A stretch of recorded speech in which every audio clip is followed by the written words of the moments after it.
Hey guys, this is Anthony Morganti from anthonymorganti.com, and this is episode 109 of Photo Critiques. Now, I'm sure most of you have heard by now that I'm no longer accepting images for critique. If you haven't heard and you're wondering why, in the description of this video I'll have a link. If you click on that, it'll take you to a small article I wrote that'll explain why I'm going to stop doing critiques and what I'm going to be doing instead of critiques, which you might be interested in. If you did send me your images already and I accepted them, I will be doing your critique. I have a lot of images. I have enough to keep me busy through February, so I'll be doing critiques for a while. Now in this episode 109, I'm photographing the work of Thomas Schwartz. Thomas sent me some real compelling images and some street photography. This first one's a really neat image. As you can see, there's selective color. Thomas sucked out all the color except yellow in this shot, and you can see it's a really interesting shot.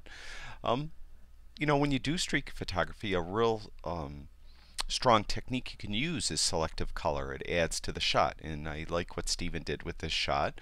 If you're interested on how to do that, I have Lightroom videos available. In one of those Lightroom videos, I talk about selective color and how to achieve it in Lightroom. So you might want to check that out if you're interested and don't know how to do it. In this shot, I like it. I like the lines. Stephen used a very, you know, the composition is real strong where he utilized the receding line of the road and the barrier. It's a really nice job, and as I mentioned, I like the selective color, so it's a really nice shot. This is kind of you know, selective distortion, where you actually purposely distort the shot, and using, you know, 50mm lens, it says here, very close, lots of depth of field, and we have this distortion and angles. It's shot on the tilt. Consider this an art shot. It's really not something to critique necessarily unless I was an art critic. But, you know, it's a nice shot. I like it. I like what he did with it. He took kind of a mundane scene and made it interesting. This is another selective color shot. This time we sucked out all the color except the reds. And it's very nice, the composition. I don't think this composition is quite as strong as the street shot. There's a lot going on, so it's really busy. So I think I'm not so sure why Stephen shot shooting up. There's really not a lot of compelling up, you know, to look at up here.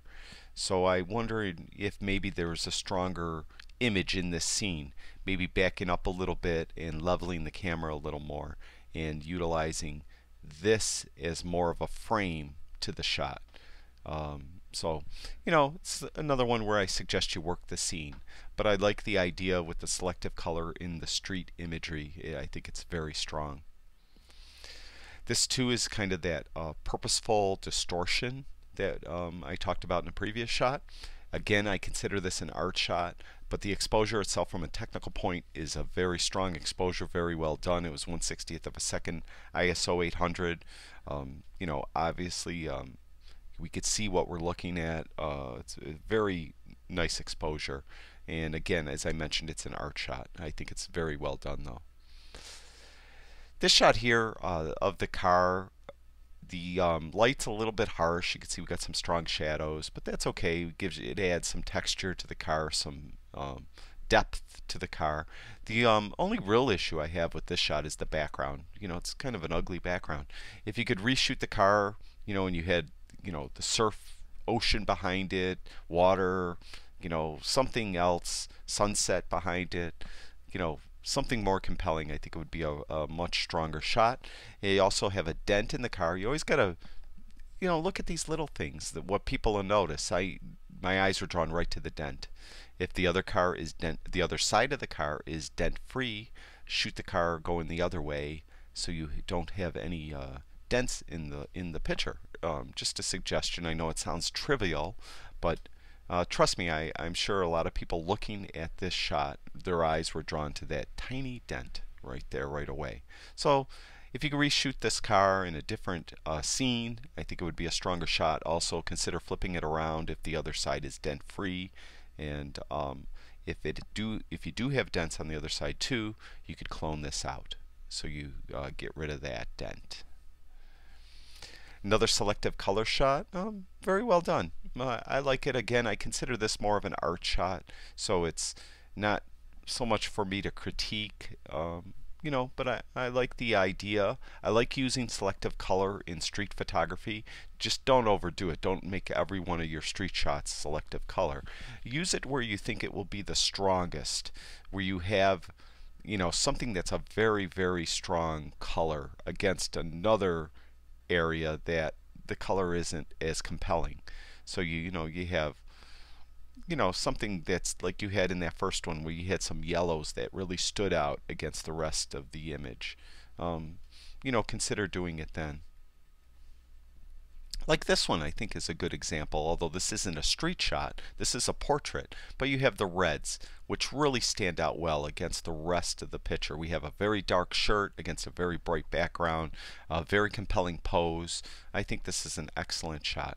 The only thing, his hand is cut off down here. He's obviously holding it looks like a glass, but it kind of makes us dwell down here too long to try to figure out what he's holding. So I would like to see him just back up just a tiny bit, or have the man hold his hand just a tiny bit higher so we have his entire hand in the shot. And I think it would be a really, really compelling image then. But as it is, it's a very strong image, Thomas. Very nicely done. This shot here, I looked at it, and it's just a little too busy. Just too much going on here. Not a real strong central subject. The whole scene is the subject, which is many times what we have.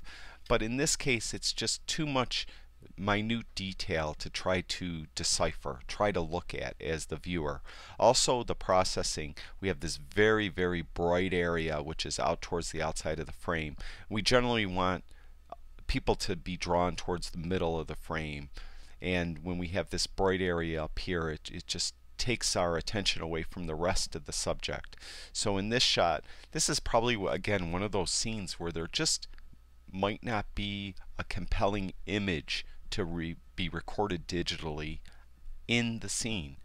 It looks interesting to our eyes, it's an interesting area to be in, but to actually photograph, it's very difficult to get a compelling image. And that's what I think is the case here. And that's it for Thomas. Thank you for sharing your unique work with us. Some really nice art images. I really like them. I like that you go about things a little different, so it's very nicely done. Thank you for sharing them with me. I'd like to thank everyone who watches all my videos. I really appreciate it. And if you have time, go over to my website, anthonymorganti.com. I have all kinds of stuff over there for you to look at about photography. And if you haven't already, I'd appreciate it if you subscribe to my YouTube channel. That's it for now. I'll talk to you guys soon.